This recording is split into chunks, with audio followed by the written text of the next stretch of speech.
Welcome to another episode of T-Lens Presents the Bridge. I am Twyla. Teresa is on assignment in Virginia. Sean, well, when he gets here, we'll get him into. And Francis, hey, Francis, what's going on? Today, we're going to talk about something that many of you are concerned about as parents, as grandparents, and as citizens at large. And that's the education with the children in our schools today. During this COVID crisis, schooling has taken on a very different look. And as a retired educator, I can tell you that I'm thankful that I'm no longer in the classroom. I would not want to be trying to deal with this during these challenging times, but I do empathize. I have grandchildren, I have children, and I understand. So what happens in schools, whether I have a child in school or not, whether you have a child in school or not, you should be concerned because it affects all of us. We're in this room, we're in this space together. Today, I have parents that are from different parts of the country, and we're going to discuss about the challenges of teaching during COVID. First, I have, let's start here. In Maryland, introduce yourself. Is that me? Yes, ma'am. Okay, well, I'm on a different device, but they call me Sister Sean, but I'm also a mother. I have different separate alter egos. I have another alter ego because I don't want nobody slamming or doxing me or anything. They call me Brown Farmer Girl. But right now I'm not speaking to you in the format of any of my alter egos. I'm speaking to you as a direct parent of a child. And we have been dealing with the online experience, and we've had some struggles. There's some pluses and some minuses, but since this is an introduction, I'm not going to go too deep. But I definitely have some pluses and some minuses that I'd like to share. Hopefully I'm not isolated in the way that I feel, but I think a couple things need to kind of get out there because we might need to be mobilizing on some issues that we really need to handle when it comes to this online learning. So I'll leave it at that until further questioning. Thank you so much. From Ohio. Let's see. I know we have a parent on from Ohio, and we'll get back to her. Oklahoma City. Yes, my name is JC Dobson. I am an entrepreneur in Oklahoma City, Oklahoma, and mom extraordinaire. So dealing with this COVID schooling situation. Well, I know that before this show, I had to do a little homework because I stay on top of things inside of schools because, like I said, I have children that are in schools, and I do talk to my grandchildren, and they let me know certain things what they're doing in school. I know that I noticed in Oklahoma City, they said that 5% of children haven't even logged on yet. So that's like 1,700 children that have not logged on yet. But now the reason they said is because of could possibly be a rollover enrollment or connectivity issues. You're in Oklahoma City, JC. Have you found connectivity as an issue for you and your children? Connectivity for us, well, to be more specific for our specific situation, our kids are not in the Oklahoma City Public School District. They're in the Middle School District. So it's a little different the way they do it here. But connectivity in our house, no, we have pretty good internet connection and all the other stuff. However, I know that there's been other people that definitely have had a big issue within our district and outside of our district. There's people Oklahoma's kind of country. So, you got a whole bunch of people out here in the country that don't, they don't have certain things the way, it should be in this digital age. How about you, Sister Sean? Has been getting into the internet or connecting, has that been a problem for you? Yes, initially, and I was just trying to pull up an article so I can be factual.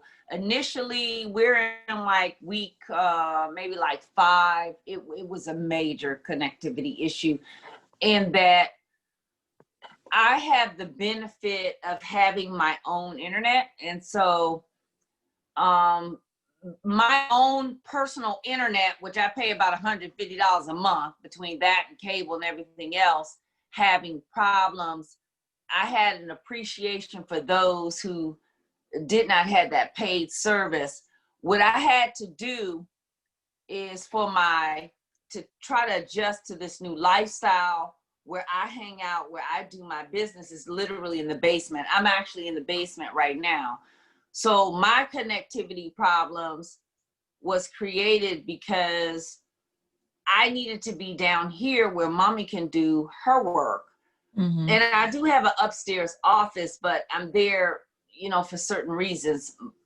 I'm more functional down here because this is where I cook breakfast. This is where the machine works for the household.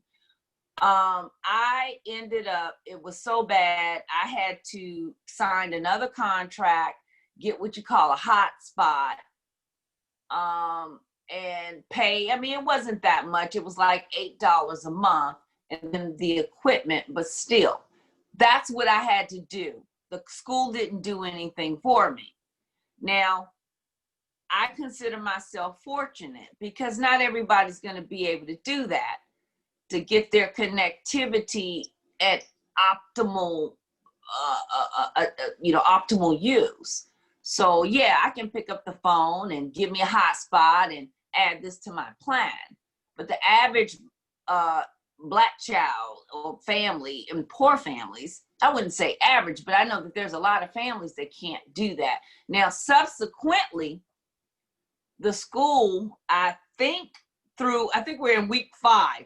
So I think they figured it out by week 3. They sent a notice out that if you're having connectivity issues, they'll send you a free hotspot, and it's not based on your income. Okay, so a lot of the stuff that they were doing, they had MOUs and agreements with internet companies, but it didn't apply to people who weren't on the free food program. That's the biggest way to do it. They say either if you're on the program to get a free lunch, then you're on the program to get all this other stuff. One thing that I will say that's good, they scratch that. Whether you're eligible for a free lunch or not, you're eligible. So once I found that out, I put my little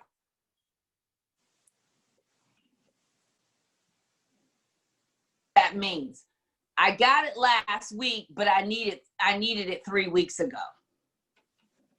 So I did what I had to do because I didn't want my son to be behind on any of the processes.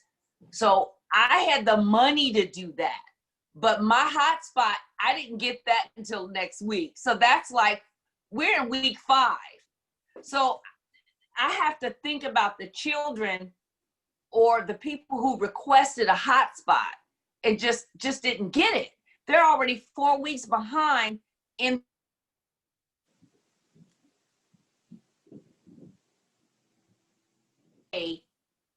that, I'm special. I'm special because I already knew the problem. So I went and paid for it and did what I needed to do for my child. But there's a bunch of mothers out there that can't do that. So connectivity, and that's just the basics. We're not even getting into the other technical problems. That's just getting basic internet. The whole other conversation on communication.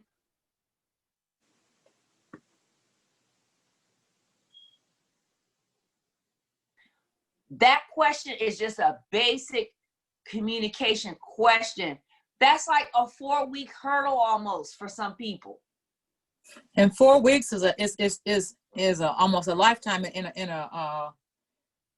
a school grading period. Jason, you can jump in here anytime you want to, and Tiffany, you can too. Whenever you can jump in, you can jump on in. We had something like that where the schools have been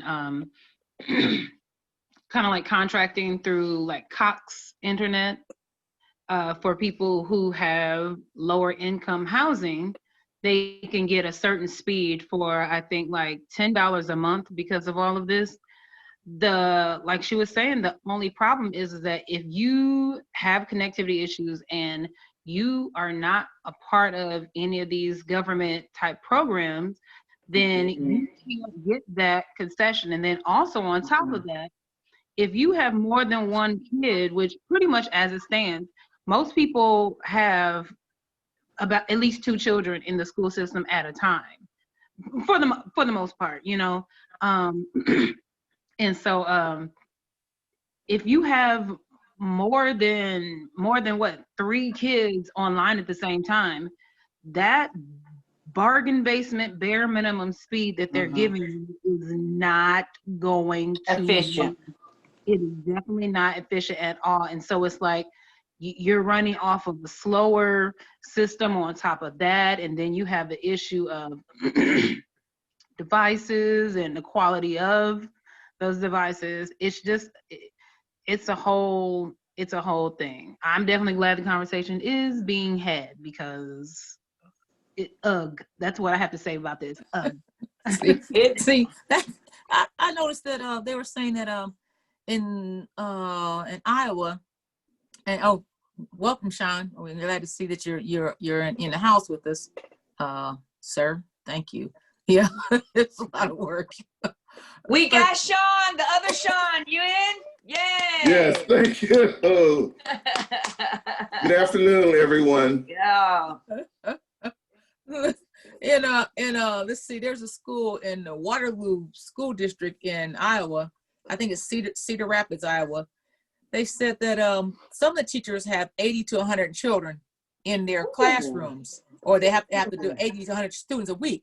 And there's some teachers there that have over 200 students they have to handle a week, and they're required to make time to have a meeting with every student every 2 weeks. They have to have at least a 30-minute virtual one-on-one chat with every student. So now I'm thinking, if I was a teacher if I was still teaching, and I had 120 children that I had to reach every 2 weeks, I could do that but I would start earlier. Is probably what I would do. I probably wouldn't wait the full 2 weeks. That's me. But 200 children for one teacher to reach out to personally interact. And that's not only with the children, but then what if the parents have something else that they want to talk to the teacher about? I want you all to please talk about, before I ask that question. First, I want you to hit that button, hit the thumbs up button, subscribe, share, make comments. We're on Facebook. We're on YouTube, Connected to Bridge on YouTube. We're on Instagram on Connected to Bridge, and we're on Twitter at T-LIMS. Thank you so much. Yes, at Right Shantae. So if you have a problem that you can't solve with your child and your child can't figure it out, how easy has it been for you to contact a teacher or an instructor to get a response back? We'll start with Sean, and then JC can jump in.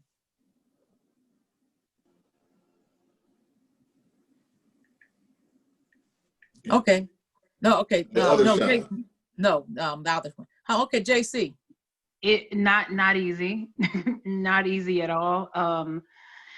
It's a thing of getting back in time when you do contact a teacher or a counselor even.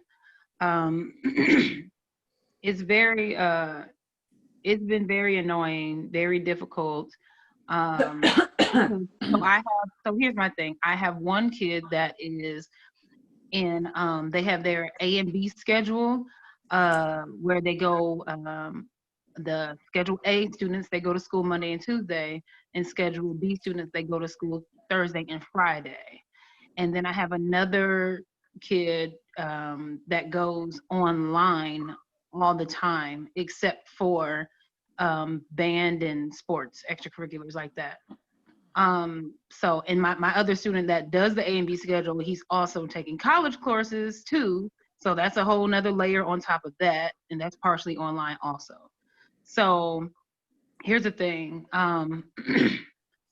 They're just not, they're not getting getting back to people, well, back to me, quick enough, with certain things. And then if you have a kid that's on a certain, they need certain concessions to be taken for them, like kids on IEP, kids on 504s. The information isn't even getting to those teachers the way that they should be getting. So that means that, that creates the overwhelm for the parents, overwhelm for the students, and it's been really rough just relaying proper messages. And much like everything else, how if you send a text to someone, the tone is not there to pick up on, so a very direct person can sound, like a butthole because they're just direct, but that's not the tone they were taking. And so it can sound, you just may not understand it until you hear it come from someone's lips as to what, the instruction is. And that is not happening in a sufficient way. John. I have a very recent example of that, which was really just last week, an essay that was due. I tried to reach out to the teacher because it was due that day. The response time, she said she was calling me. I didn't get it on the line. I mean, I have an iPhone and there was no missed calls. But it was due like 12 noon that day. Then I proceeded to the next step of communication, which was emails. By the time it was like around 1 o'clock, I think I got something back by 3. By then, we're already late. I didn't have the guidance that we needed in order to complete the essay. Wow. And the response was still an email response. And I had in between emails saying, I'm done with emails. At a certain point, once we get past the one email, the text that never came through, and the call that never came through, as a parent, I need you to pick up the phone. That's right. Absolutely. It's certain things like she mentioned, tone and misunderstanding. I am an adult. I'm trying to work through the process of the essay. And if I can't get it, my 10-year-old certainly can't get it. Mm-hmm. Not only that, I followed it up with a phone call to the principal. And what happened then? I got no phone calls back. So I just let it go because after 3 o'clock, not knowing, I haven't even gotten to the amount of commitment that I have during the day. This commitment is costing me my entire day because my child is only 10 years old. I can't just see him off independently and deal with all of this. Right. In our jurisdiction, my son has to be on live Zooms, not a recorded Zoom. 6 times a day. How many times a day? 6. We are Zooming. Let me ask you this. Hold on. You said 6 times a day. So when you say 6 times a day, what kind of break? What kind of time schedule are we looking at the day? Exactly. And you got to remember, I have a 10-year-old now. An older child may be able to manage this. So there is breaks in between lunch and 15 minutes in the morning and in the afternoon. Plus, you got to factor into that online logging of attendance. We start sharp at 6:45 a.m. I'm sorry, 7:45 a.m. and the last class is 1:45. We live-in all day. So the first class is check-in homeroom. And then that's when you also have to do your online attendance. Now they changed it. First, you just had to do attendance. You're going to have to repeat that because you repeat that. You froze out. You initially you do your attendance morning and afternoon. Okay. They changed that. Now you have to do your attendance in your homeroom class. You have homeroom 2 times a day. in the morning and the afternoon. You used to only have to do those 2 attendance. They changed it. You have to do homeroom attendance, math attendance, reading attendance, science attendance, health attendance, or whatever your special is today. That's why it ends up being about 6 live Zooms a day. So he has to check in at homeroom, do attendance. Then he goes straight to reading. Then he has a little break. Actually, it's reading, it's math. It's a little 15-minute break. And then he jumps in, reading and science. Then there's a little 15 minutes break. And then by the time those 2 classes in homeroom ends up being lunchtime. So then you have lunchtime and then you move into the afternoon schedule. But all of those, he has to check in and do a separate electronic sheet for attendance. So then we do our lunch. So then after lunch, then we jump into math and what you call specials. Special can be anything. It could be health, it could be PE, it could be emotional check-in. So that's where I get the homeroom, reading, science, lunch break, math, specials, homeroom again. You see how, and they're all live. Wow, A 10-year-old cannot handle that. Trust me. I am a helicopter mom managing that. So what that does for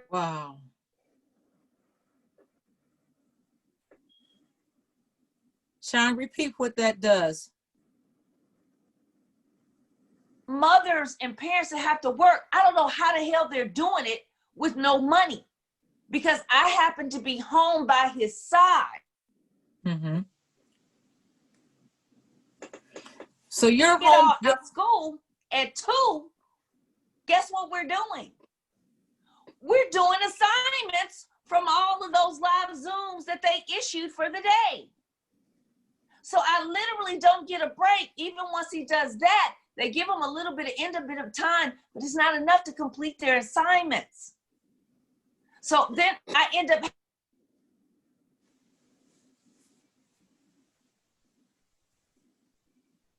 I literally don't even have a life until about 3:30 or 4 o'clock each day.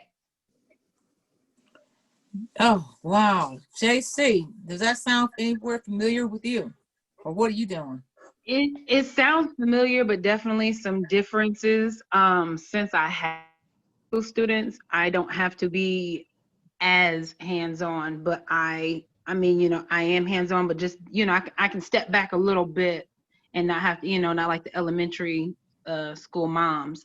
So the way that they're doing the 100% online for my daughter, they just have the assignments, and then they have like a teacher reading, you know, it's like an excerpt from a certain poem or a book or whatever like that. You know, the teacher will read it. It's just like a pre-recorded, some random teacher or whatever, you know, it's not even, you know, a teacher from her actual school. The only teacher that she has from her actual school is her French teacher. And that's the one that she had for last year too. So it's like, that's the only one that's a familiar, you know, teacher. So she has to, now you all have it to where first period, second period, third, and you have to log in like that. She is not like that. She can, I mean, if she wanted to get finished with everything in 4 days, well, she can just knock everything out in 4 days. However, the reason why that's not even possible is because they send so many assignments in 1 day per class. She can have 7 to 8 assignments per class per day. Now, this is all of her classes. So she has about 5 or 6 classes that she does online. So if you miss a day, you're going to be so far behind. Now, apparently the way it's set up last time I looked, because these things are always updating themselves, everything has to be turned in by the end of the semester. So, but then it creates this overwhelm because you got to get caught up, you got to do all this, that, and the third, because you're having more assignments with this than you ever were with regular schooling. Like there just has to be a different way to do that. And so that's just kind of how they have it with that. And then on top of that, she has band.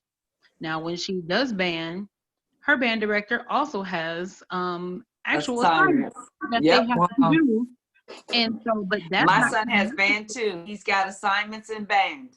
yeah, but Wow. that's not connected with this online school situation. That's connected through a whole different situation that the other kids that are actually going to the school building are connected with. Now, my daughter did not have a login or anything for that particular program because she's a 100% online student, and they, I guess, just did not feel the need to say, oh, she also needs this other program to log in for her band Wow. assignment. Wow. And so Wow. that put her behind. And so I had to let the counselor know, you did not inform me that since she was going to be participating in band, that she also needed this other program too. Oh, I'm so sorry. It's just been crazy. Yeah. Now don't hold it against my kid when, when things are looking crazy. I had to tell the band director, hey, we knew nothing about this at all. So Wow. the same thing happened to my son too, because one of his classes that happened also because he started off with the online. It was like a 9-day trial period they let you have. So Okay. a 9-day trial period for the 100% online students. However, it was so glitchy, they stretched it out to like 12-day trial period. My son was out at day 8, day 9. He said, I cannot do this online situation. He's not the kid for online. He is very social and everything. And he was like, he's very cautious and wears his mask and all this other stuff. So he's very careful about things so I was comfortable with him going to school for 2 days a week. That was fine. My daughter, she's like, I enjoy the online. It allows her the freedom to actually, hey, if she wants to hang out with mom, she can hang out with mom because she knows she can log in or whatever. But that was in the beginning. But now so when you start in, like you said, some people are 4 weeks behind.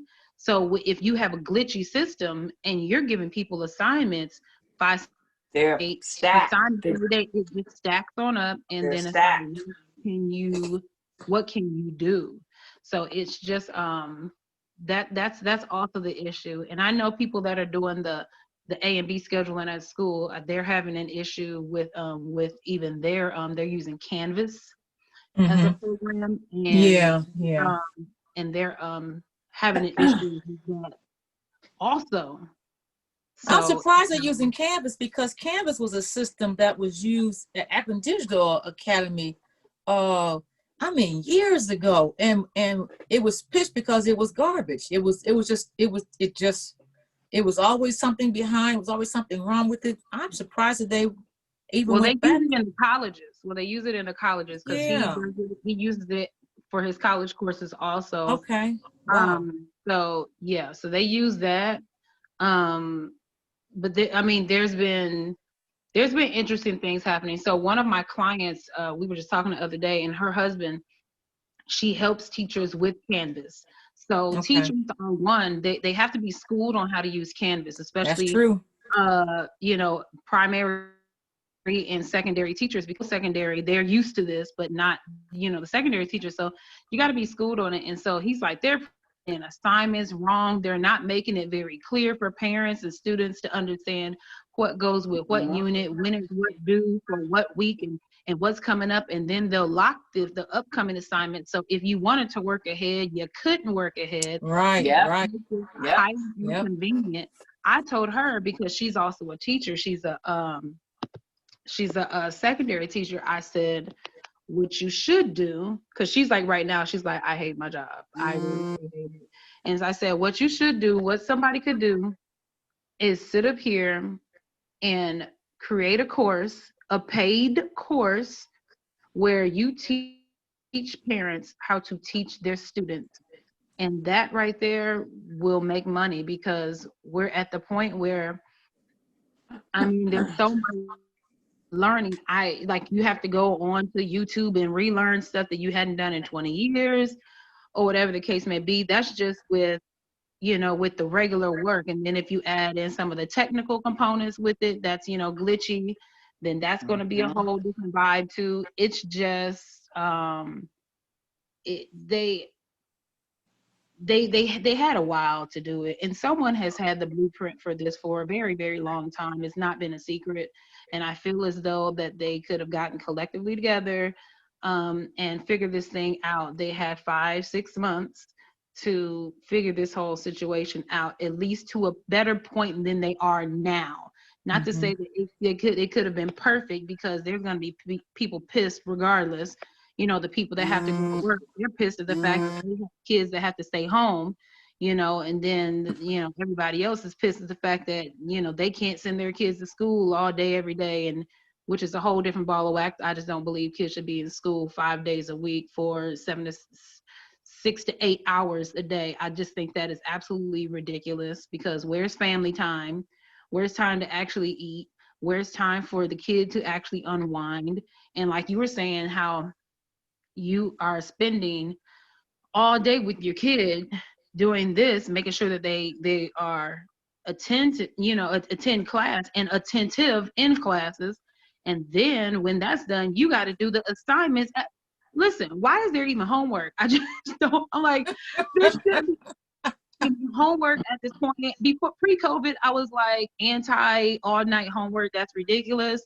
And then like you say, you're not really getting a break until 3:30, 4 o'clock. And that's depending on that's depending on what's actually due. You know what I'm saying? So it's just one of those things. It's like, where do you actually have the family time where you can talk about, hey, how was school? Or, hey, how are things going in your life, child? It's just, there's not, I don't say, I mean, I have so many complaints, although, there are things that I do appreciate, but at the same time, I am still blessed at the fact that if this happened while my kids are 15 and 17 years old. And the other ones, just because that extra, I cannot even imagine. I'm running a business. I can't, and I'm hours is just the fact that the way it is, and then my kids play sports too. It's just, I can't even imagine. Can't even imagine. Tiffany. Yes, I'm here finally. You're raising children that are in, okay, let's see, we have high schoolers. We have Sean, your son's 10 years old. What grade is he in? He's in 5th grade. Okay, he's in 5th because he's on the cusp of going to middle school. Okay, yes. Tiffany, what you got? Yes, I have a 6th grader and I have a 4th grader. Ooh. And one is in a performing arts school. Gabby, that's the 6th grader. And then Kendall is in the 4th grade, and she's still elementary. It is very different for both. Okay. Miller South brings a different vibe than Resnick does, the elementary school. But I will say, I heard you guys mention how difficult it is for communication. I will say that it actually has been easy for me to contact the principal, the teachers directly. That part has been simple. So I have not had an issue with communication. If I have questions or anything like that, people are always on standby and ready to talk and help with any issues that we have. Mm-hmm. So that's been a plus. The issue for me that has come about, I really truly feel sorry for the kids because it's an adjustment for them. The kids think they're home. So they're like, oh, I'm home. Okay. And they forget that this is school. So sitting in front of the computer between 9 a.m. and, I mean, they have breaks, but between 9 a.m. and basically 3 o'clock, they are sitting in front of a computer. Mm-hmm. And it's difficult for them to really come to the realization that they're at home. And this is school during these hours. So I have to and I work evenings. So when I'm getting off of work, I work evenings on the later half of the week. So Wednesday, Thursdays, and Fridays, I work in the evening. So when I get off work in the morning, I'm coming home, they should already be logged in. And I know it's difficult for them, and they have progress reports coming next week, actually. And I said, I hope if their grades aren't up to par, I will not punish them for it. Yeah. Because this has been difficult for them. And I mean, connectivity issues, the teacher saying that, oh, our system is down because so many students are on at the same time. Hello, it's virtual school. Yeah. So this has been an issue where I get phone calls saying, oh, Gabby missed third and ninth period, but come to find out the teacher actually had connectivity issues third period. And you know, my kid is like, well, I got kicked out of the system and they were trying to get back in. So then I get absence calls because of it. That's frustrating. It's very, very frustrating. Shantae, what would you ask these esteemed panelists? First, let me say, this is not a turban. I look like a genie, don't I? Anyway, okay. Just break it up a little bit. But you know something now, I'm listening to you ladies, and first and foremost, what I want to say is, you know something, I haven't heard any. First, we have to get accountability, and these problems need to be addressed or sent to the education board. Now we need a central location, which I would call the PTA. They can filter you guys' problems in and send them to the school board, and so they can address some of these issues.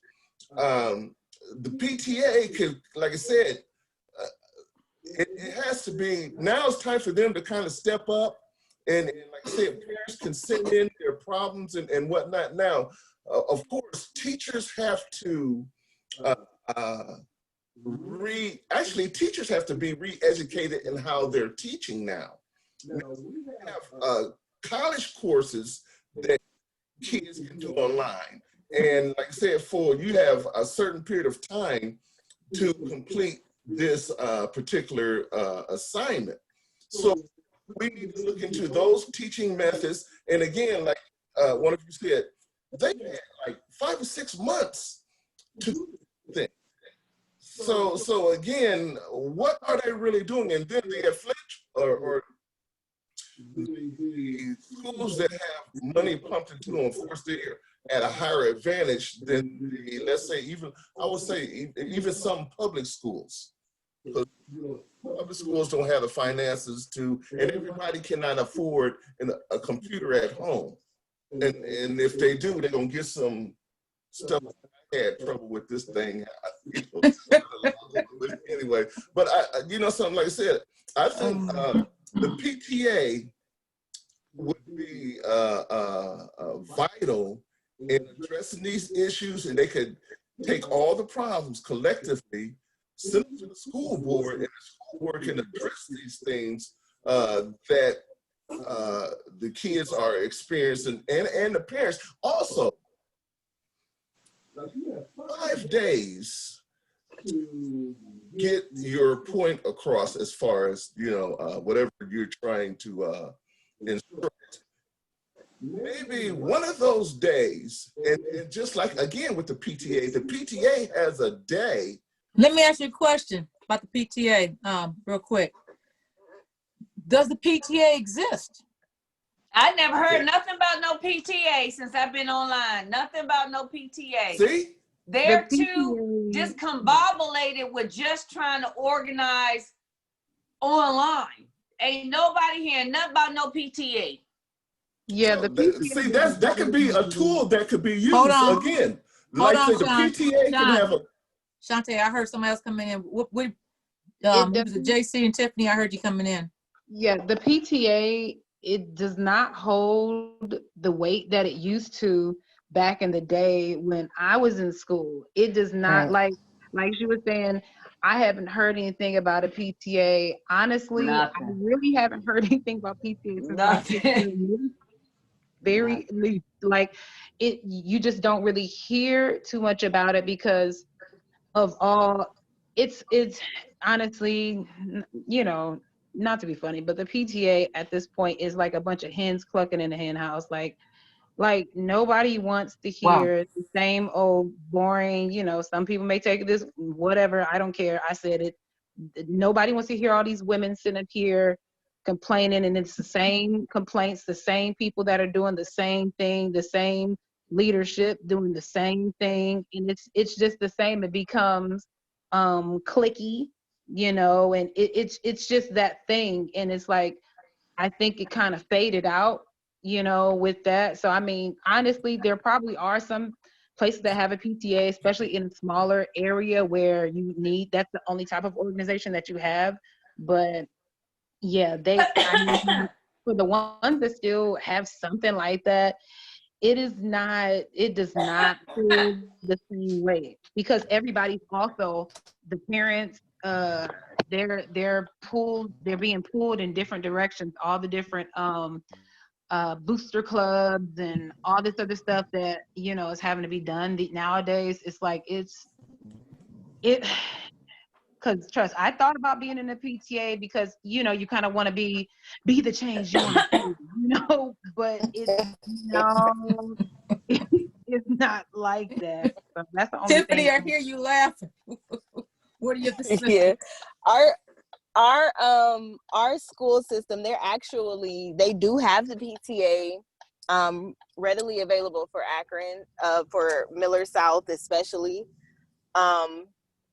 But their focus is so much more on events and the fun things to do for the kids.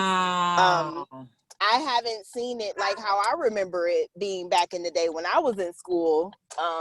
They were pretty on point with the educational part of it and all of that. So I don't see that happening. Yeah.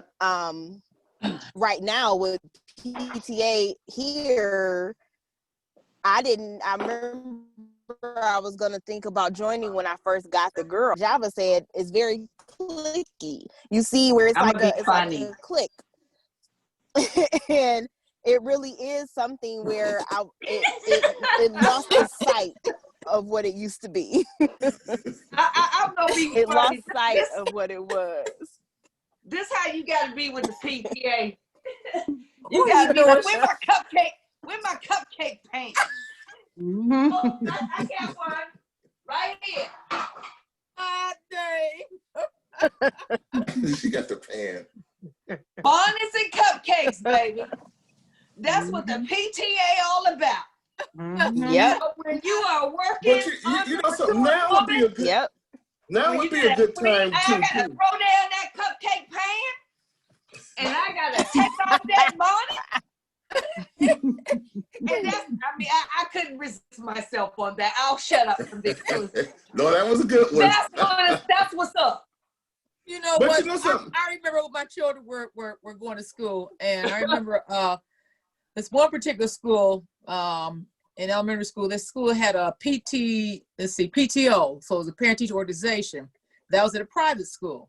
Now then, when they got to high school, it was PTSA, which was Parent Teacher Student Association, and the way they had the meetings were every other month. The meeting was during the day. So one meeting, if the meeting was during the day in September. In October, the meeting would be in the evening. So you could kind of catch, you know, in between there. I will agree with JC. It's very cliquish.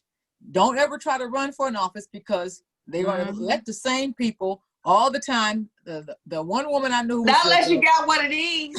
I used to bake. Wait a minute. You get one of these, you gonna win. You gonna win. I did the cookies. I was good. Now I was good for some cookies. I'll get some cookies in. I remember going to when Mr. Bell was the principal, and they know what school I'm talking about. Mr. Bell was the principal. Went to the PTA meeting, was in the evening. How many people were there? There were 6 parents and I think 2 teachers. And of course you bring your children in tow. 6 parents, 2 teachers. That was it. That was it. And that's the only time I remember going to a PTA at that school. Now, I always paid. I paid got my little card. But that was it. Now, if they were fundraising for something, my children didn't sell anything because I'm not a salesperson. I would just figure out how much I'm going to donate or what I'm going to get, and then that's it. Because they make you ordering things for people, and then people don't pay, and you're stuck with this stuff. And then they made it so that you would raise fundraisers, and then you end up getting the prize was a pencil or these really cheesy prizes. Like, well, golly, if that's my child is working for all this, and this is all they're going to get, then I don't get this. But yeah, PTAs don't have the same gravitas anymore. And it's unfortunate because in order to have the PTA, the last schools I taught at, it was just an A. It wasn't P, wasn't T. It was just an A, and it was the A minus the Shoshan on it. That's all it was. That's what it was. My pocket was what funded my students. I had students who lived in households that, they were in repressed communities and stuff. That was understandable. But unless a child was getting, like a child getting off an IEP and the parent lost in check, a lot of parents, I never even saw them. And these are people that could have come up to see, could have come see me because I was a very accommodating person. But I will say that that's an anomaly because even with my own peers, a lot of the teachers that I worked with, they weren't going to deal with children after school. They weren't going to deal with children on the weekends. They didn't let children call them on a cell phone and their parents call them until 10 o'clock at night. If you call me at 10 until 10, that was fine. Now, if you call me and it goes through 10, that's fine too. But they weren't going to do that. And I'm not trying to wave a flag over here on my side. I'm just saying that everyone in a classroom shouldn't be in a classroom. Because everybody in the classroom is not interested in doing a job, and a lot of teachers teach their tests. So my question, I guess, right now is, how do you feel the quality of your child's education? Now, I hear that Sean's talking about a child that's having classes for 6 periods a day in a household, which I can't imagine, because if you're in school for 6 periods a day, at least you're walking from classroom to classroom. So you're getting up, moving around from classroom to classroom. You're getting up, going on the bathroom breaks. You're going to the cafeteria. You might go outside after lunch or go inside the gym and how they have them sit, which is ridiculous. But you're moving after every class period. You're moving around. So how do you think, I'm gonna start with Sean, go with Tiffany, and then JC, and then Shantae can chime in on what you hear. What do you think about the quality of the education that your son is receiving right now by you being at home, being able to be a thumbs-on parent, but trying to also do some work too? I got a long list.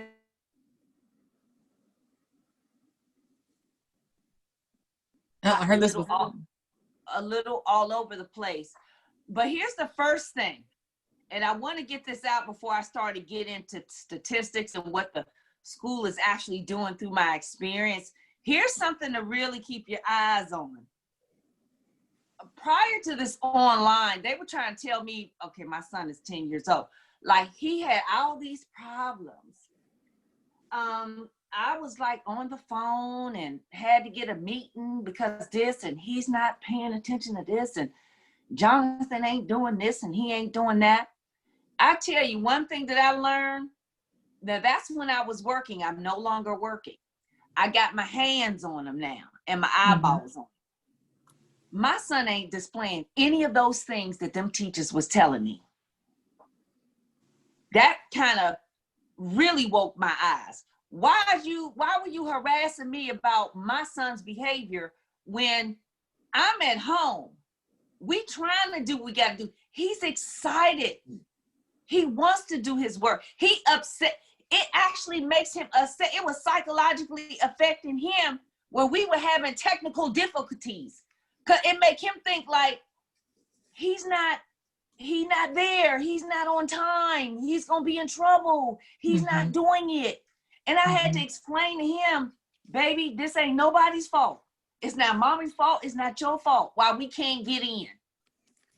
That showed me his motivation, his eagerness to learn.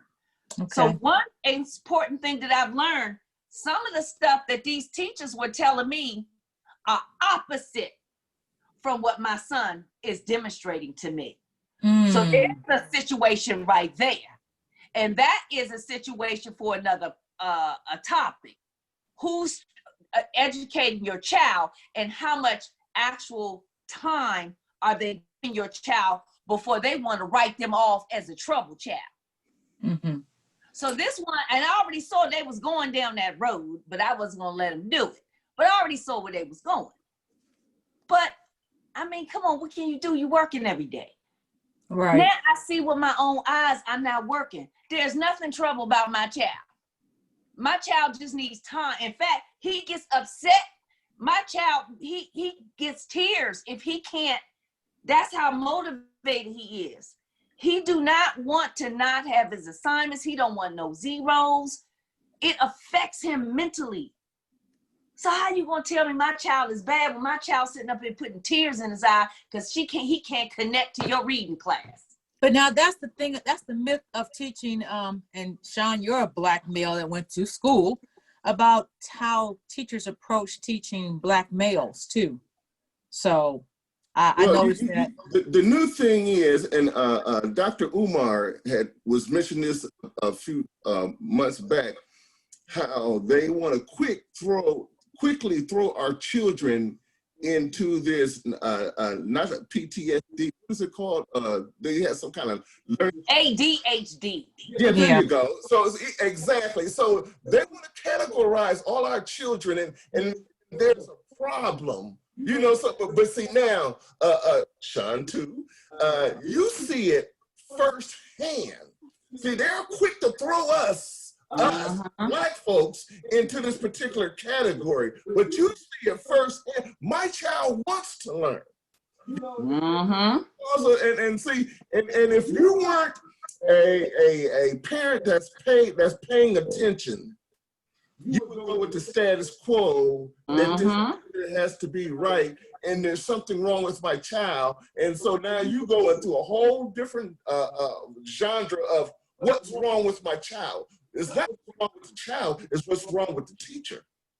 And that is the blessing, that is the one blessing that I could honestly say that online school gave me, because I did not have the time.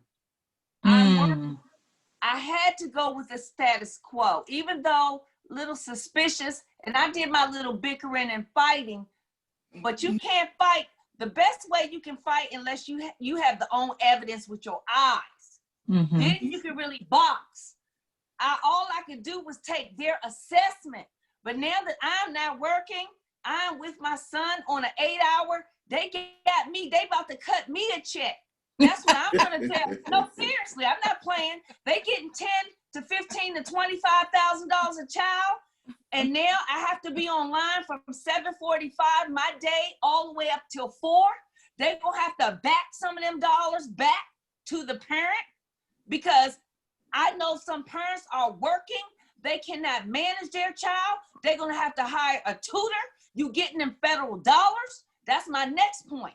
You got to back some of that money like a stimulus. You better put a stimulus check to these parents. Very good. Very good. And so that's one thing. We need to get some back dollars on this, especially when we can't get them to answer the phone. That's number one. Number two, I'm looking at some stuff. You trying to tell me my son was not adequate and had all this. My son is doing wonderfully. And you take him and give certain things. He's eager. He's so eager, like I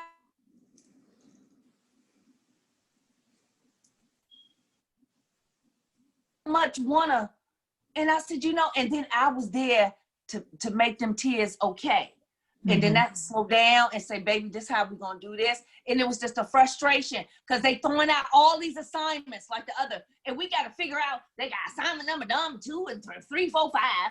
And then they telling us, oh, this is another thing they telling us. Remember I told you about our login and attendance. And if we don't do that 2 days in a row, the teachers tell it, they say they send a CPS to our house. Wait a minute. Yep. Hold on. They told us they send a CPS to our house. Hold on. Are you serious? Wow. Wow. For 2 days in a row. And don't put your camera on. That's another thing. because I have the avatar. He uses his avatar, and then sometimes he puts his live camera. Early in the morning, I'm like, turn that damn camera off, because I got my damn robe on. I ain't even fucking ready, right? So once we get ready around 8:39, after we finish reading and stuff, we ready. I'm like, you can turn your camera on now. You know what I mean? So they told us 2 days in a row, all these attendants, if we don't get it, they say CPS will be knocking at our door. That's another problem. Wow. Using that as an excuse. Now, here's some articles. You probably can't see this, but this is nationwide. This is something for Los Angeles. Los Angeles, thousands of Los Angeles high school students are not.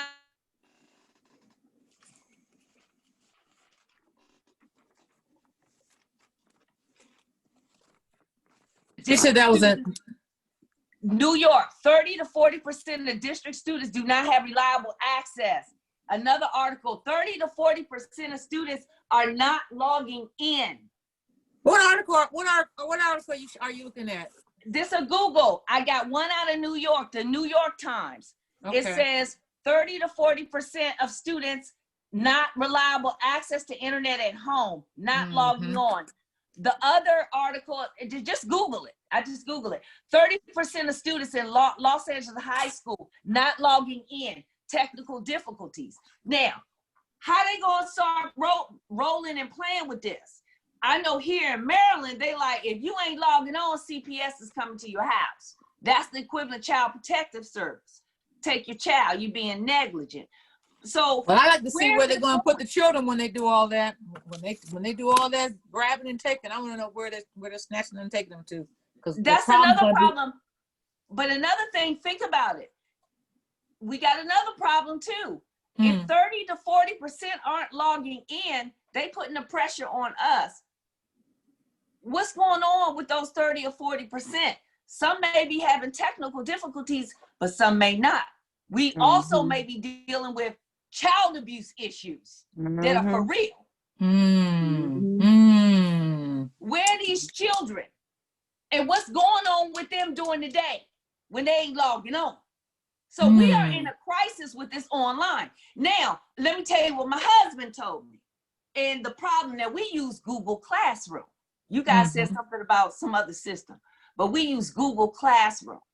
I don't like that either. I don't like Google Classroom though. Let me tell you what my husband said. I was so frustrated. I actually was crying. Mommy was crying because I was so upset. In fact, this just happened this Friday. And he said, babe, he said, we're in a pandemic. He said, don't get overwhelmed.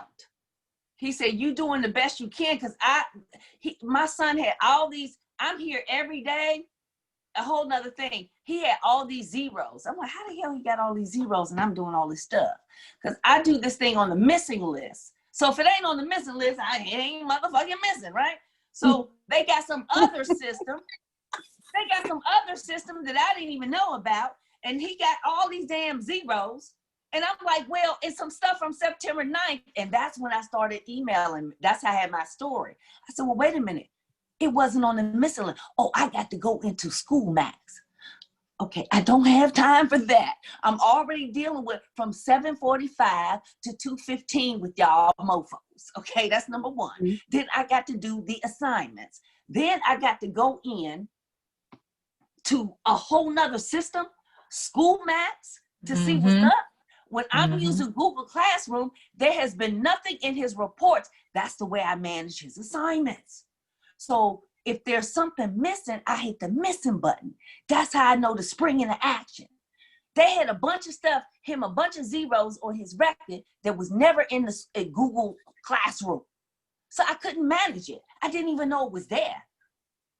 So we did all that, and that was like my argument, and I got all frustrated because I'm like, how we got these zeros and I'm here every day, man. And I started to get overwhelmed, and I started like, got a little emotional, was crying. So he kind of calmed me down. He said, babe, look, we in the pandemic. I don't give a damn what this damn school. He said, if he there every day, he gonna pick up something and learn something. I don't give a damn about what they say. So he gave me my little, pep talk, but I still wasn't done yet. I wasn't done with them because I don't want no damn zeros. Not when I'm sitting my ass here every day. And so what he told me, he said, have you ever thought about something? And because I already been complaining, I said, they need to start cutting some checks to these parents because they can't work. They are the teacher. So they got to share some of that money. He said they may be difficult because the teachers, and the reason why they're not calling you back, because they know, them teachers know that you all are doing most of the work now. So they want to justify themselves. That's what he told me. They want to make it harder for you either to teach you a lesson or to be able to be in a position where you really need me. So they're not going to make it. And that's what my husband just told me this Friday. And he did that dealing with my emotional breakdown. Because I was sitting up crying and upset. And that's how I know it's a situation, because I'm an adult. It was frustrating me. And I had to rebalance myself to be able to recalibrate and balance him. So he's shedding tears and I'm shedding tears. That's a problem. Yeah. Tiffany. Yes. What was the question originally? I lost. Oh, I got into her. So into her thing, I'm like, yes, I got lost of what the question was. the quality of the education. How do you feel the quality of the education that your children receive? With some of the teachers, all the teachers are different. It's with Gabby being in middle school, is more teachers that I have to deal with compared to what it was like in middle school, elementary school for her. And every teacher is different. I have not had personal interactions with all of them yet. But overall, it seems like everything is okay with hers. Kendall, on the other hand, Kendall has a learning disability. She's on IEP. Okay. A majority of the time when I'm coming home from work and I hear her on her computer, I'm hearing the teacher fuss at the kids to tell them to mute their microphones, tell them to, don't do this and don't do that, and make sure you do this. And I'm hearing that a lot. So by the time she actually gets to the lesson, she gets to it and everybody's okay. But I always wonder if Kendall has it. Right. The plus side about it is she meets with her IEP teacher every day. Well, every school day, Monday through Friday. She meets with the IEP teacher, so they go over things in the classroom. Which is greatly appreciated, because I don't think that without her IEP teacher backtracking on what went on through the day, I don't think she would get it. So it's a major difference. I just feel more bad with Kendall, which is why I was considering doing the 2 days. They sent us a survey for the second half of the 9 weeks. And for her sake, as far as education goes, which is why I was considering sending her for the 2 days out of the week, so that she can get that one-on-one that she used to get before the pandemic happened. That's my concern with her. Gabby, I'm not that concerned. I think that things are going pretty well. She has some very creative teachers. They're doing pretty good so far. I know once the interim reports come up, I'll be able to find out exactly how good it's going, I guess I should say. But the conversation with the ADHD and all that stuff, I actually related to that when I first got custody of the girls. It was something that my stepfather's wife had them on pills, both of them. One was on Ritalin and the other was on Adderall. Oh, no. And I took them, when they moved with me, I took them off. Oh, good for you. And it was something that I was concerned about, because when I looked at the paperwork, all the conditions that they said, they act this way. And I'm like, no, they don't. Like, I've been in my niece's life since they've been born. Like, no. So when I took them to their first doctor's appointment, I told the doctor what I did. I told them that I removed them from those pills. I didn't want them on it. And she said, well, she prescribes them. So she said, I trust your judgment. We'll just go over the things and see, you know, if that's something that's the case. Neither one of them had ADHD. Kendall, the only thing that was going on with Kendall is that she had the learning disability, and that was through the school. That had nothing to do with pills. It had nothing to do with any of that. Activity or anything like that, right? Right. And I know my stepfather was frustrated when he found out I took them off, but I didn't care. They're in my care now. So my concern was, you know, I didn't want anything they can focus more. And I'm like, that's not the issue. That's not the issue at all, which is a problem. There was a problem for me because I knew that wasn't the issue. My nieces weren't running around here and bouncing off walls and acting a fool. And even when the doctor saw them before she even did testing and stuff, she's like, I don't believe that this is the case for them. And it wasn't. You're trying to throw kids on pills because you don't want to deal with them. You don't want to have to do the normal things that parents do. You don't want to have to do that. And I got them off of it and seen the complete difference. And Kendall just needed one-on-one care with her education because she didn't get it. She doesn't have the capacity to get everything like all the other kids might. So that was what needed to be the focus. And now that, you know, that I have them in the schools and she's at Resnick and all this stuff, and she's going to be throughout her school year, through her senior year. I noticed the difference since she's been here of how she grasps onto things. With, if we might say, give her a math problem or something, I'm noticing the difference with her now.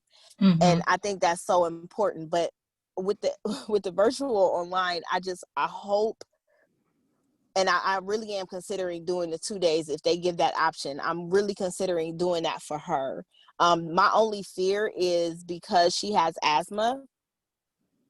I do not want her. She can't go in there. Right. Don't send her in there. Because she has asthma. That was why I decided not to do it the first time. Because I didn't want to compromise her health. There'll be no one in that school building that will give her assistance and qualified CPR as far as anything. If she couldn't get to her inhaler in time, and she's on an inhaler, right, Tiff? Yeah. Okay. If she could get her inhaler, she can't go in there. And then if that still doesn't work, then what happens then? Because she's taking in all the other particles that are in the air too. And that was the thing where that was the problem for me too, because when they mentioned that was a possibility the first time, this is before the parents gave the survey, when they mentioned that, my concern was, how many students are you having in this school at one time? Because what they were trying to do basically is the reason why they did 2 days, because not all students are going to be there at the same time. They were separating the days and having certain students there on certain days throughout the week. And then I thought, how many kids are you going to have in this classroom? It didn't sit right with me, which is why I decided to choose her going virtual, and why I kept Gabby as well, because I didn't want Gabby to get a hold of something and bring it home to Kendall. Right. Yeah. See, so schools are already double trouble. Schools are already nasty anyway. I mean, on any given day, kids don't know social distancing. That was the thing that my concern. I'm like, you guys keep saying, oh, kids don't know that. They're, especially elementary kids in that age group, they looking like, what are you talking about? I can't talk to my friend. Or what you mean I gotta keep this mask on? Right. Like I went to a LeBron James event. He had at the drive-in, he did Space Jam for the kids over the summer. And they were like, yeah, we're doing the social distancing. And I laughed so hard when we got there, because we had our kids with us, and our kids went to the little playground that they had. So all of a sudden I see a slew of kids just running. I told all mine, I said, come on. You did not see not one kid, not one, practice any type of social distancing. I said, because they don't know what to do. They see friends and they like, let me go talk to them. Let me go see them. These kids do not understand that, and especially the younger kids. It was this little girl that just walked up to us, and said hi. And I said, honey, go to your mother. Like, I had my mask on and I said, honey, go to your mother. Like, they don't understand what it is. And if the parents Yeah, aren't and it's practicing that, sad because it's yeah, hurtful because you don't want to, you want to love them up and smooch them up and stuff. And even with my own older children, I have 3 children, but I have to get all on them, and they get upset at me. I'm like, elbows, smooches, they want to be, they need that socialization, that love, that touch. It's a part, it's what we earn, long for as human beings. So Right. that touch is important. Touch, you actually learn from touching. You learn your Yeah. sensory skills. It's a way of showing love. Some people can't say I love you. Some people, it's called love language. Everybody has a different love language. It's sometimes it ain't their mouth. Sometimes it's what they do, it's in their deeds, it's the way that they touch. That's how children learn how to socialize and interact. That's a problem. If you sit up here looking at 4 walls every day, are we sitting up here? We're building anti-sociables.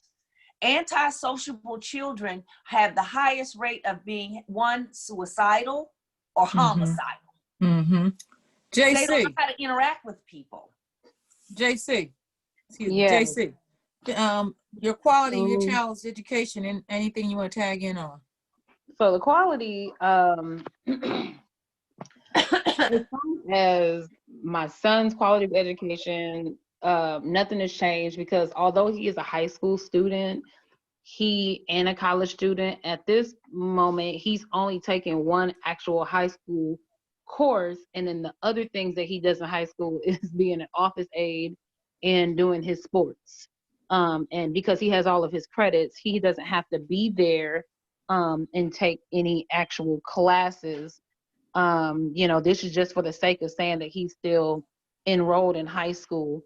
And then, 2 days out of the week, he goes to college classes, and those are small. So either he'll go in or he'll actually, it's ITV, so interactive television. So he'll actually just log in from home if he just doesn't feel like, being there.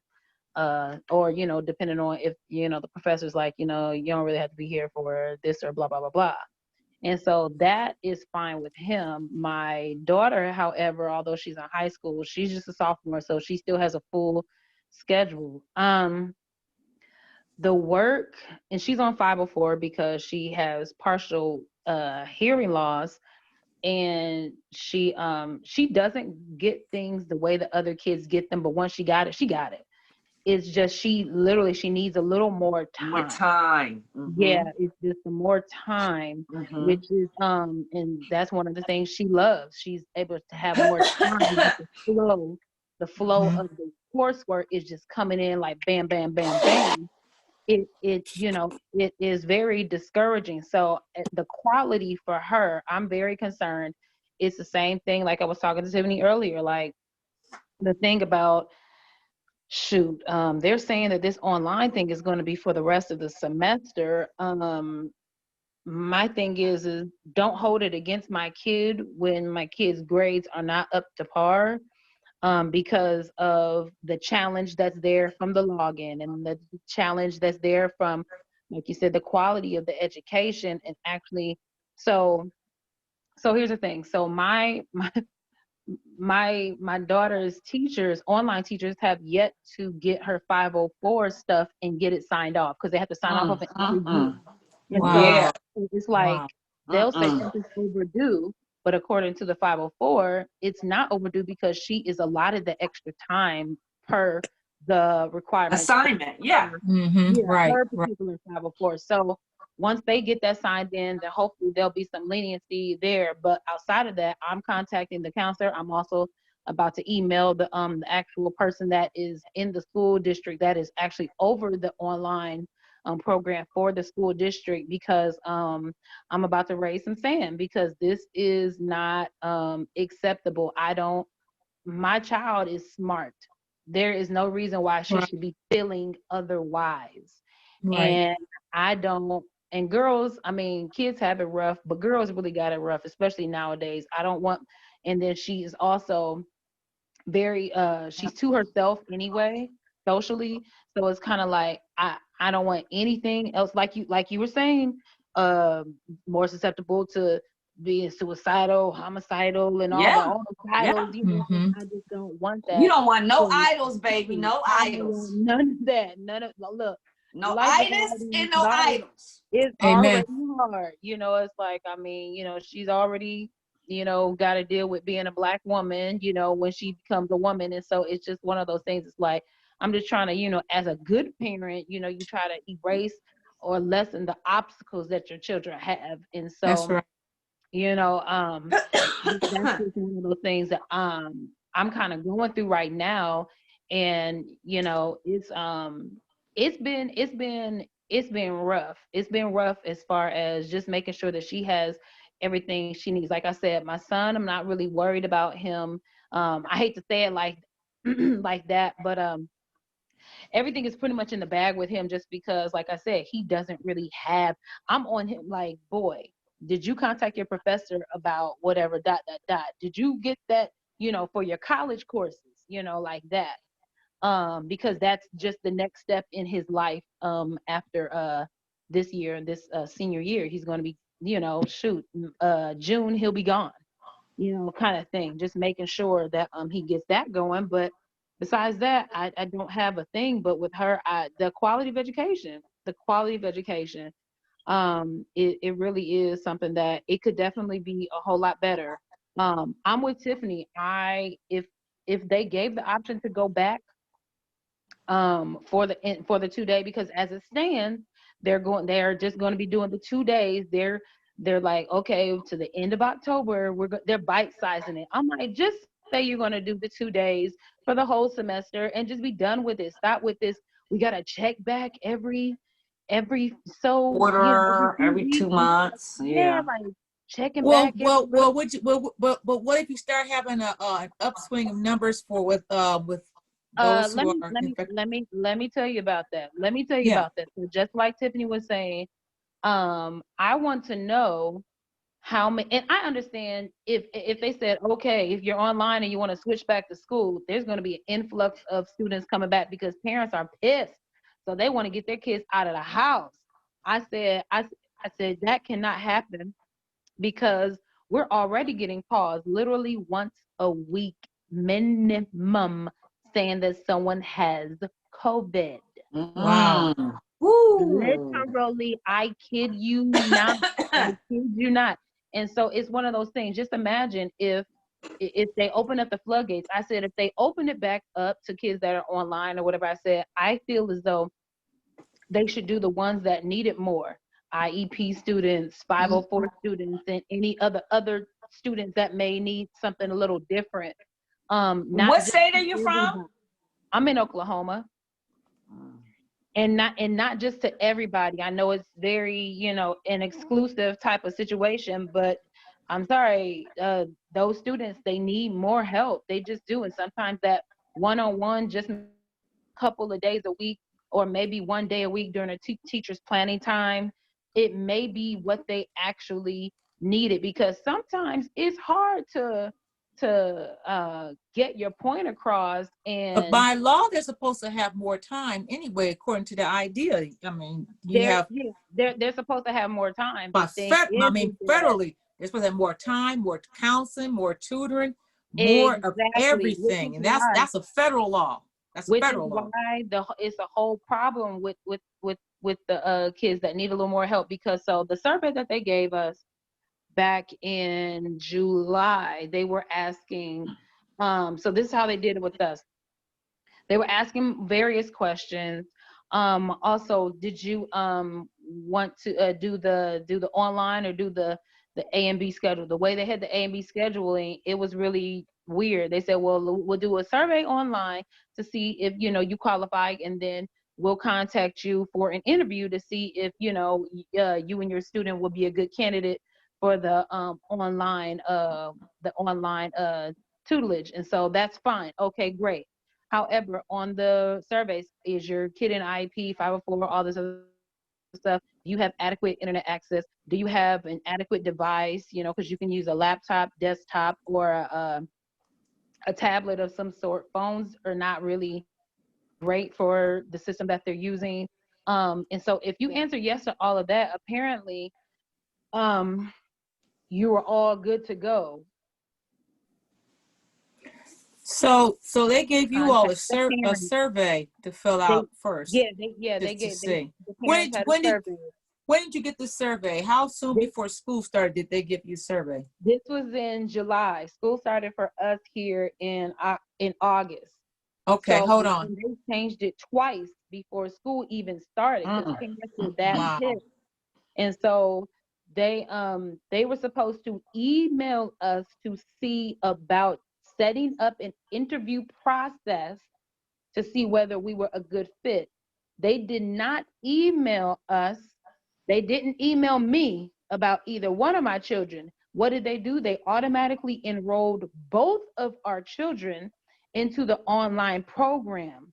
And it's like, why would you automatically enroll? Okay, fine, whatever. Without feedback. Without feedback, because wow. you know, then we would have gotten a better idea of how the breakdown of this class and in schooling would be. And then I'd be like, all right, maybe this online is not going to work for my kid on 504. And so I just found out just a couple weeks ago that if you didn't have a device, that they supplied a device, but you had to come and pick it up. Mind you, if you go to the Mid-Dell School District homepage, it says on there, they will not, I repeat, they will not be supplying internet access or devices for the children. Now, you know, Chromebooks are plentiful all over the country for kids pre-COVID and since COVID. And some of the school districts here have picked up the whole Chromebook, taking the home situation. Or even iPads, some of the school districts. My school district, nah. And we're not in a poor school district, which is the interesting thing about it. And so it's like, and the way I found out about if you couldn't have, or if you needed a device, I saw that on the school district's Facebook page, and it was under the comments on one of the posts. One of the parents was like, I never got a device. We need a device, and you all said you weren't supplying. And they said, yeah, you would have had to apply and then come pick it up from the. It's like everything that you posted, literally everything you posted, you reiterated and beat into the heads of parents that you are not supplying the device nor the internet access it was going to take to make this happen. And so it's just one of those things. It's like, so what, did you lie? Because here's the thing, say your connection started acting up, or say your laptop broke. You had all the things that you needed, but your laptop may have broken. So, and then you have to wait to get it fixed, or, you know, you got to get a loaner depending on what company you're going through, or there's just so many different reasons as to why a family cannot buy, you know, a $500, $800 laptop with the things that they need, because it's not just, people have to also understand, it's not just having the laptop, it's also having the programs within the laptop that you need. There is no way in the world you can go through school, primary, secondary, post-secondary, without PowerPoint. Many, laptops Microsoft Office in general, the whole Office suite. You have to have that. And so it's just one of those things. It's like, well, it's much more than just the device or just the internet. Like we were saying, it's not just having the internet, it's also having the speed that you need. Let me ask you a question, JC. Let me, when you're saying that, listening to you, listening to Sean, listening to Tiffany, you have two children in high school. Tiffany has a middle schooler and elementary school. Sean has an elementary on the cusp of middle school. Do you think that the schools, since the children are not in school full time, and since the teachers are not in the school buildings full time, and all these things are not full time, you're property owners and you're paying taxes. Do you think that a portion of the monies that are going to the school system should be given back to the parents? Most definitely. Most definitely. We should be seeing some of that back in some way, shape, or form. It could have come back in also in actually supplying the internet access to everyone that didn't have it, and also supplying a Chromebook, which is what they're giving out to everybody, supplying a Chromebook for, to people, period, whether you have a laptop or not. And so it's one of every those things student. for every single student. Okay. So it's because that would have even been something that would have been at least a little better. But to have nothing, I can only imagine. We're not in the position in life where we don't have nothing. And thank God there are people. Listen, you can make $100,000 a year, but if you have 5 children in the school system, and you have to buy laptops for each and every single one of them, because if you're spending 6 hours a day on that laptop to do your work and get all the instruction that you need, there is not enough money in that $100,000 household budget to supply those things for your children adequately. I don't care who you are. If you have that many children, and I know people that have a lot of kids like that, and they're all still they're all still in school system. So they could do a little kickback for the parents for sure, because these are taxes. However, they're not. They're not. Sean.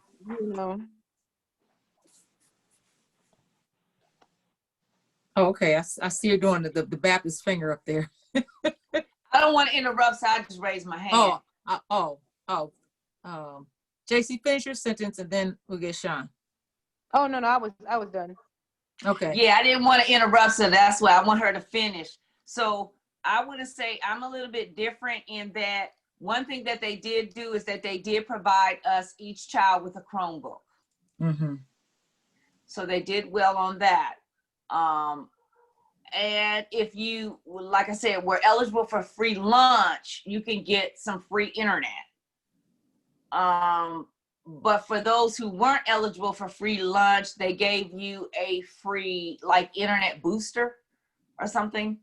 So you got internet booster. I got internet booster, but I didn't get internet booster till 4 weeks after school. I mean, I just got it last week. So that did. Wow. Okay. Top of things. But here's something I really want to get. I'm trying to write stuff down. Back to this subsidizing and funds. Yes, they need to dial back a few of those dollars.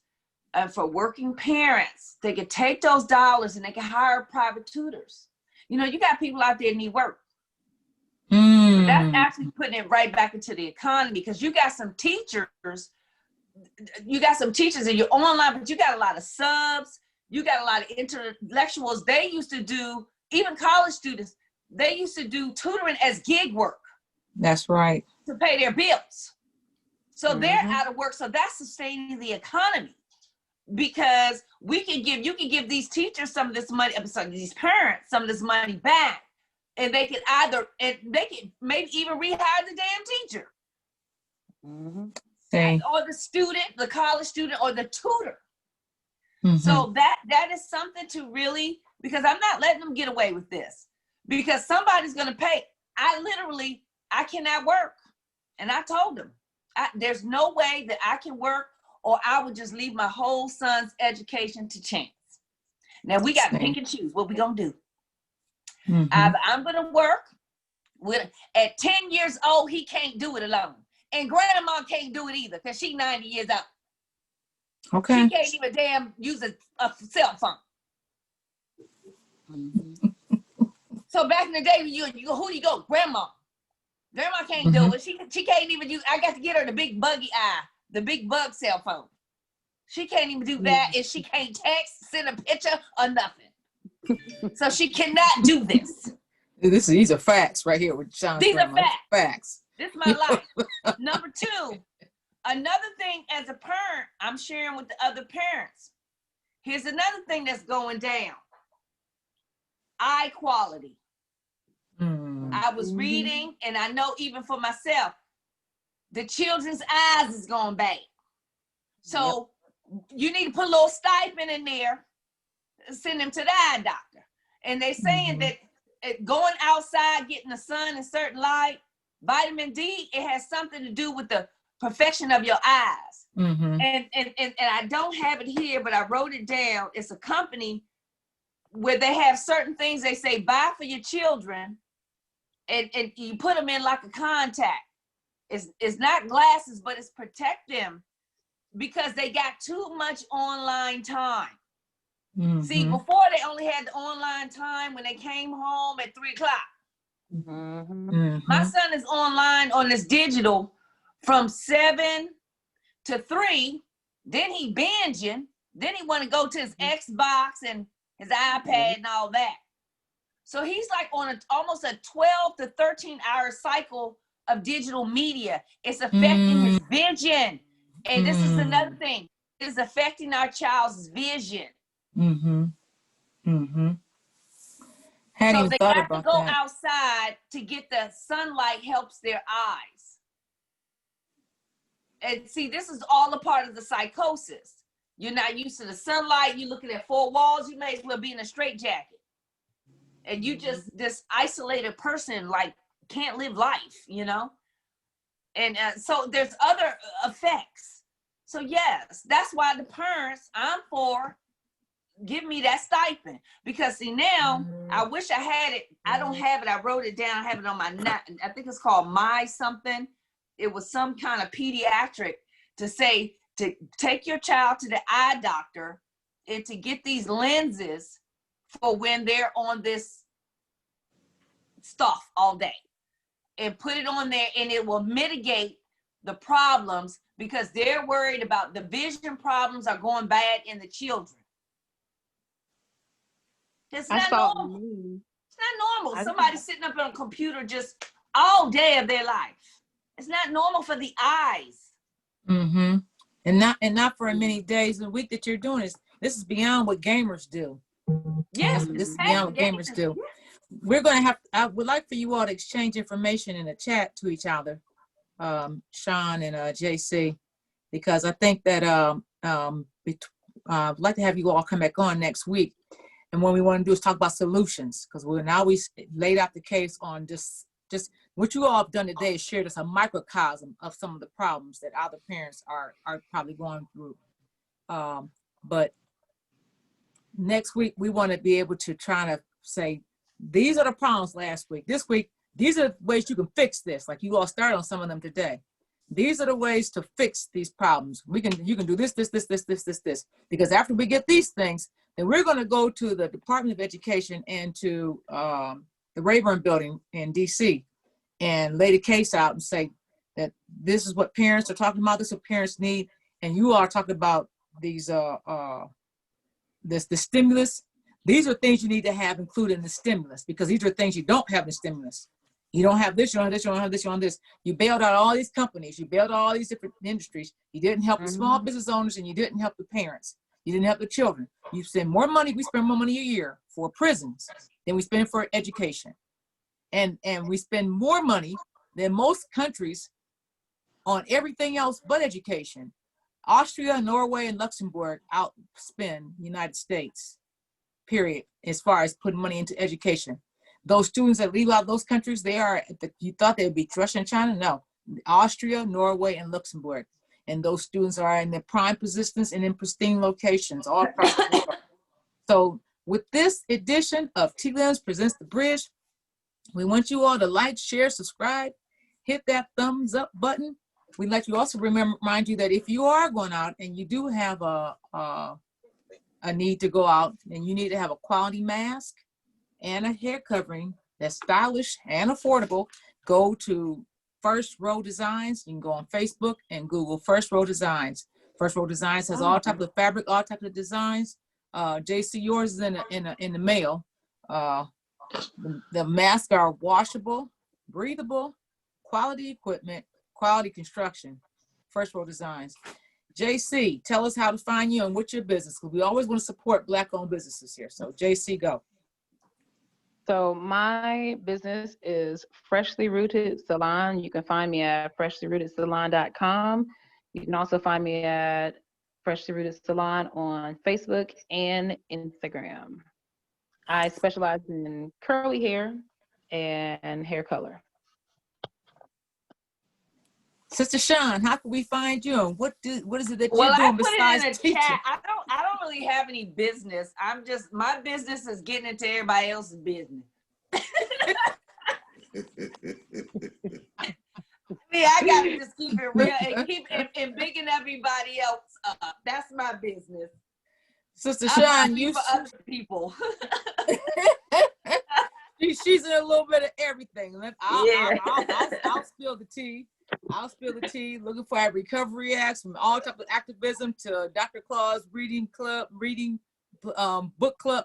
Listen, she's busy on top of everything else. That's my sister. She's busy and busy in everybody else's business.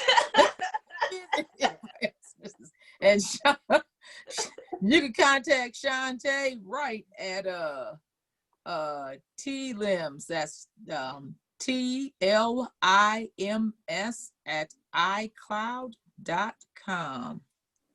All right. Yeah. I said it for you, didn't I? We'd like to thank you all for this edition. Whoa. I agree with you. We like to thank you all, but I got these points that I want y'all to ponder. Foremost, it's a book called Countering the Conspiracy to Destroy Black Boys. Oh, yeah. That's what I was doing. I was looking that up, and I can't think of the author's name. I had that book myself, and I sent it to my son. And your son is at that age group where they start to begin to attack them. So, like I said, it's called Counter the Conspiracy to Destroy Black Boys. Great book. You should look it up. Secondly, Counting the conspiracy to destroy Black boys. This book you're talking about, right? Right, exactly. That's I think Kunjufu wrote that book. It's an orange book cover. Kunjufu. Right, exactly. Okay. And I hunted that down because that's why I went to try to find the book. But anyway, like I said, now we have to consider too. At our jobs, some of us sit at a computer for 8 hours. How do you expect a kid? Okay. Another thing, pills. They use pills to control. Okay, another thing. Now, Twyla, you know this. We each our children, and there's different teaching methods that we need to use in order to get across to them. There's 2 different ways in how our children are being taught. Their way and Black group, how they teach our Black kids. And to end it, how many more people are frustrated by the same thing, Shantu, that you went through and your son? So by the time he gets into high school, if this trend continues, he's going to be, totally thinking about disconnected. schooling. Exactly. So these are some points that I just wanted to share with the group. Again, I want to thank you on behalf of Twyla and TLIMS. Thank you guys for being a part of this. And join us again next week for the continuation of this, because something, we hit on some factors that needs to be addressed, that needs to be brought out. Twyla. Okay, final note. School online does not work if your child does not comprehend well for reading.